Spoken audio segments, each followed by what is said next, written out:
Hello friends, welcome back to my YouTube channel. मैं हूं Vipin. C language के video series में आज हम देखेंगे कि सी लैंग्वेज में हम हेडर फाइल को किस तरीके से क्रिएट कर सकते हैं। तो आपने प्रोग्राम्स में बहुत बार हेडर फाइल को यूज़ किया होगा, जैसे कि हम सबसे पहले stdio.h नाम की हेडर फाइल यूज़ करते हैं, या फिर con.io.h है, या फिर आपने कभी graphics.h math.h नाम की हेडर फाइल भी यूज़ किए होंगे। लेकिन हम प्रोग्राम्स में जो भी हेडर फाइल यूज़ करते हैं ना, वो सभी सी लैंग्वेज की इनबिल्ट हेडर फाइल है। तो हम सेम उसी तरीके से अपनी खुद की हेडर फाइल भी क्रिएट कर सकते हैं। तो यहाँ पर मैं आपको दो कोड करके दिखाऊंगा। सबसे पहले हम हेडर फाइल को क्रिएट करेंगे, और उसके बाद आपने जो हेडर फाइल को क्रिएट किया उस हेडर फाइल को प्रोग्राम्स में कैसे इंक्लूड करना है, वो भी हम एक कोड एक्स्ट्रा करेंगे। तो चलिए, मैं सबसे पहले आपको कुछ बेसिक इन्फॉर्मेशन देता हूँ कि हेडर फाइल का स्ट्रक्चर कैसे होता है। सी लैंग्वेज में जितने भी हेडर फाइल्स है, उन सभी हेडर फाइल्स में कुछ फंक्शन स्टोर की है। जैसे कि printf और scanf नाम का जो फंक्शन है वो stdio.h नाम के हेडर फाइल में है। तो अगर आपको printf और scanf फंक्शंस का यूज करना हो, तो इसके लिए आपको प्रोग्राम्स में stdio.h नाम के हेडर फाइल को ऐड करना होगा। तो वैसे ही clr scr या फिर getch फंक्शन का मीनिंग con.io.h नाम के हेडर फाइल में। तो अगर हमें प्रोग्राम्स में clr scr या फिर getch फंक्शंस का यूज करना हो, तो इसके लिए हमको con.io.h नाम की हेडर फाइल को इंक्लूड करना होगा। लेकिन ये जो stdio.h या फिर con.io.h हेडर फाइल है, वो सी लैंग्वेज की इनबिल्ट है। तो हम क्या करेंगे, सेम इसी तरीके से एक स्ट्रक्चर क्रिएट करेंगे। तो मैं यहाँ पर आपको ना एक यहाँ पर हम जो हेडर फाइल क्रिएट करेंगे उसे हम नाम देंगे add.h। तो ये नाम की हेडर फाइल हम क्रिएट करेंगे, और इस हेडर फाइल में हम एक सम नाम का फंक्शन लिखेंगे। जैसे कि stdio.h में printf scanf है, या फिर con.io.h में clr scr getch है। तो सेम उसी तरीके से हम जो हेडर फाइल क्रिएट करेंगे add.h, इस हेडर फाइल में हम सम नाम का एक फंक्शन क्रिएट करेंगे, और उसको ब्रैकेट में दो पैरामीटर पास करेंगे जो कि इंटीजर टाइप के होंगे, integer x and integer y। और इसमें कोड क्या करेंगे, दोनों नंबर यानी कि एक्स वाई में जो भी दो वैल्यूज आएंगे ना, उसकी हम सिंपली एडिशन प्रिंट करेंगे। तो चलिए, हमें यहाँ पर दो कोड करना है। सबसे पहले हेडर फाइल को क्रिएट करना है और उसके अंदर सम नाम का फंक्शंस को स्टोर करना है, और सेकंड एग्जांपल्स में इस हेडर फाइल को हमें प्रोग्राम्स में इंक्लूड करना है, यूज करना है। तो चलिए, मैं नोटपैड को ओपन कर लेता हूँ। सबसे पहले हम हेडर फाइल को क्रिएट करेंगे। ठीक है, पहले मैं फाइल को सेव कर लेता हूँ। सेव करने के लिए कंट्रोल एस। आप हेडर फाइल को कुछ भी नाम दे सकते हैं, सिर्फ आपको उसको एक्सटेंशन देना है .h। लेकिन हेडर फाइल को स्टोर कहाँ पे करेंगे, तो जो हमारा टर्बोसी का सॉफ्टवेयर होता है, तो उस टर्बोसी के सॉफ्टवेयर में एक इंक्लूड नाम का फोल्डर होता है, जिस फोल्डर में सभी हेडर फाइल स्टोर की हुई। तो हम भी जो हेडर फाइल क्रिएट करेंगे उस हेडर फाइल को भी हमको इंक्लूड नाम के फोल्डर में स्टोर करना होगा। तो चलिए, मैं स्टोर कर लेता हूँ। तो इसके लिए ओपन करेंगे हम लोकल डिस्क सी, उसके बाद टर्बो C4, उसके बाद TC, और यहाँ पर ना एक इंक्लूड नाम का फोल्डर है। तो इस फोल्डर में हम हेडर फाइल को स्टोर करेंगे। इंक्लूड में ओपन कर लेता हूँ। तो हमें कौन सी फाइल क्रिएट करनी थी, ऐड नाम की, और एक्सटेंशन क्या देना है उसको, .h। ठीक है, हेडर फाइल क्रिएट करनी है, इसलिए आपका एक्सटेंशन होना चाहिए .h, और इसे सेव कर लेना है।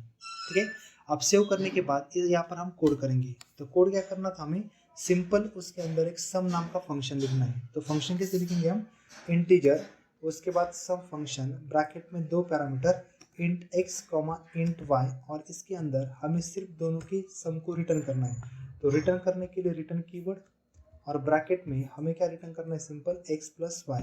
यहाँ पर बाकी कुछ कोड नहीं आता है, यानी कि आपको हेडर फाइल ऐड करने की जरूरत नहीं होती, फाइल मेन फंक्शन कुछ भी नहीं। हेडर फाइल में सिर्फ लॉजिक होना चाहिए, सिर्फ फंक्शन होना चाहिए।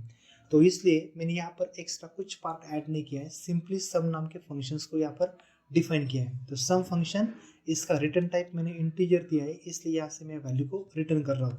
तो रिटर्न क्या करेंगे, सिंपली दोनों की एडिशन, एक्स और वाई की एडिशन। तो इसे एक बार सेव कर लीजिए कंट्रोल एस करके। ठीक है, तो फाइल सेव हो गई। तो सिंपल हेडर फाइल हमारी क्रिएट हो गई। अब इस हेडर फाइल को हमें यूज करना है।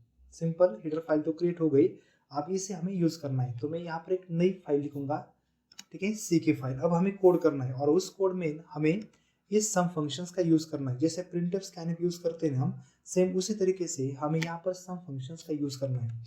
तो पहले मैं फाइल को सेव कर लेता हूँ। ठीक है, कंट्रोल एस। हम सेव करेंगे टर्बो C4 में, उसके बाद TC, और यहाँ पर मैंने सी नाम का एक फोल्डर क्रिएट किया है। तो इसी फोल्डर में हम फाइल को सेव करेंगे। ठीक है, ओपन कर लेता हूँ सी, और फाइल को हम नाम देंगे sample.c कंप्लीट। तो सबसे पहले बेसिक हेडर फाइल हम ऐड कर लेते हैं। ठीक है, #include stdio.h। अब यहाँ पर हमें हेडर फाइल का यूज करना है, यहाँ पर हमें हेडर फाइल का यूज करना है, इसलिए मैं यहाँ पर बेसिक स्ट्रक्चर बना लेता हूँ। पहली जो फाइल थी ना add.h, इसमें आपको एक्स्ट्रा कुछ भी ऐड नहीं करना है, क्योंकि यहाँ पर आप हेडर फाइल बना रहे हैं, तो यहाँ पर सिर्फ फंक्शंस का लॉजिक आना चाहिए। और अगले प्रोग्राम में हमें इस फंक्शंस का यूज़ करना है, इसलिए मैं यहाँ पर बेसिक स्ट्रक्चर क्रिएट कर रहा हूँ। Second file #include con io.h, उसके बाद मेन फंक्शन void मेन में सबसे पहले clr scr और उसके बाद लास्ट में गेट ch कंप्लीट। ठीक है, तो यहाँ पर हमें किस फंक्शन को कॉल करना है, सम फंक्शंस को। ब्रैकेट में कितनी वैल्यू पास करनी है हमें, 2, x और y। तो मैं क्या कर लेता हूँ, सिंपल सम फंक्शंस को यहाँ से हम कॉल करेंगे। ठीक है, सम फंक्शंस को हम कॉल करेंगे और ब्रैकेट में मैं इसको वैल्यू पास कर लेता हूँ 100 और 200। तो कंपाइलर क्या करेगा, यहाँ से सम फंक्शंस को कॉल करेगा और सम फंक्शंस को कॉल करने के बाद उसको दो वैल्यू पास करेगा 100 और 200, जो कि पहली वैल्यू स्टोर हो जाएगी x वेरिएबल्स में और सेकंड वैल्यू स्टोर हो जाएगी y वेरिएबल में। अगर यह इस जगह से सम फंक्शन कॉल हुआ तो 100 और 200 वैल्यू पास होगी, एक्स वाई में स्टोर होगी, दोनों की एडिशन होगी और वो एडिशन रिटर्न हो जाएगी।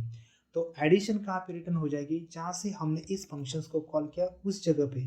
तो हमने सम फंक्शंस को कॉल कहाँ से किया, यहाँ से, तो वो एडिशन यहाँ पर रिटर्न हो जाएगी। और अगर यहाँ पर एडिशन रिटर्न होती है तो मैं उसे स्टोर कर लेता हूँ z वेरिएबल्स में, और हमें यहाँ पर सिंपल ना z वेरिएबल को प्रिंट करना है। तो प्रिंट करने के लिए डबल कोट एक message addition format specifier %d और किसे प्रिंट करना है हमें, z को। तो मैं सिंपल ऊपर z को पहले डिक्लेयर भी कर लेता हूँ, इंटीजर z और कंप्लीट, कंट्रोल-s। तो आप देखिए जैसे हमने क्लियर स्क्रीन और गेट ch नाम के फंक्शंस को कॉल किया ना, तो सेम उसी तरीके से मैंने सम फंक्शंस को भी कॉल किया और सम फंक्शंस को दो वैल्यू पास की, जहाँ से एडिशन रिटर्न होगी और उस एडिशंस को हमने कहाँ पर स्टोर किया, z में। तो चलिए इस कोड को हम एग्जीक्यूट करते हैं। एग्जीक्यूट करने से पहले मैं आपको एक बात बता दूं कि यहाँ पर ना ये कोड एग्जीक्यूट नहीं होगा। क्यों नहीं होगा, क्योंकि printf फंक्शन किस हेडर फाइल में, stdio.h में। तो printf फंक्शन के लिए हमने stdio.h फाइल को इंक्लूड किया, ऐड किया। सेम clr scr और getch फंक्शन किस हेडर फाइल में, con io.h नाम के हेडर फाइल में। तो हमने उस हेडर फाइल को भी ऐड किया, लेकिन हमने कंपाइलर को ये नहीं बताया कि सम फंक्शंस किस हेडर फाइल में है। तो सम फंक्शंस कौन से हेडर फाइल में, add.h, लेकिन हम उसको बाद में इंक्लूड करेंगे। पहले मैं आपको एक कोड रन करके दिखाता हूँ। ठीक है, sample.c फाइल को हम रन करेंगे किस फोल्डर में, हमारी फाइल C में। तो मैं ओपन कर लेता हूँ टर्बो C++। ठीक है, टर्बो C को ओपन करने के बाद हम सिंपल फाइल को ओपन करेंगे। ओपन, हमारी फाइल थी C ड्राइव में, सॉरी C फोल्डर में, और फाइल का नाम था sample.c। ओपन, तो सिंपल मैंने यहाँ पर फाइल को ओपन किया। अब इसको हमने एग्जीक्यूट कर लेते करने के लिए, रन करने के लिए कंट्रोल F9। तो एक एरर, तो एरर क्या देखिए आप, अगर यहाँ पर नीचे देखेंगे ना, लिंकर एरर है, अनडिफाइंड सिंबल सम इन मॉड्यूल। इसका मतलब कंपाइलर को सम फंक्शंस किस हेडर फाइल में ना वो पता नहीं है। कंपाइलर को सम फंक्शन सर्च नहीं हो रहा है, क्योंकि हमने कंपाइलर को बताया नहीं कि सम फंक्शंस किस हेडर फाइल में। तो सम फंक्शन कौन से हेडर फाइल में था, add.h, तो हम उस हेडर फाइल को ऊपर ऐड करेंगे। तो जैसे हमने stdio.h और con.io.h इनबिल्ट हेडर फाइल को ऐड किया, तो सेम उसी तरीके से हम अपनी खुद की हेडर फाइल को भी ऐड करेंगे। तो कैसे ऐड करेंगे, सेम स्ट्रक्चर फॉलो करना है, #include डॉट, और हमारे फाइल का नाम क्या है, add.h। तो देखिए जैसे इनबिल्ट हेडर फाइल है, सेम उसी तरीके से हमारी खुद की हेडर फाइल को भी हमने यहाँ पर इंक्लूड किया। आप कंपाइलर सम फंक्शंस को किस हेडर फाइल में सर्च करेगा, add.h में, जो कि उस हेडर फाइल में ऑलरेडी वो फंक्शन हमने डिफाइन किया है। तो चलिए अब इसको रन करेंगे, तो ये सक्सेसफुली रन हो जाएगा। Control F9। ठीक है, एरर 5 देखते क्या है। ठीक है, रिटर्न स्टेटमेंट मिसिंग। ठीक है, ये एरर फायर। तो यहाँ पर रिटर्न के बाद में हमारा सेमीकोलन मिस हुआ था, तो मैंने फिर से सेमीकोलन यहाँ पर ऐड किया। अब फिर से हम फाइल को एक बार क्लोज करके ओपन कर लेते हैं। ठीक है, कंट्रोल S, इसको भी हम सेव कर लेते हैं, इसको भी हम सेव करेंगे। मैं फिर से फाइल को ओपन कर लेता हूँ, टर्बो C++। ठीक है, हम फिर से फाइल को रन करेंगे। फाइल को मैं ओपन कर लेता हूँ, फाइल ओपन।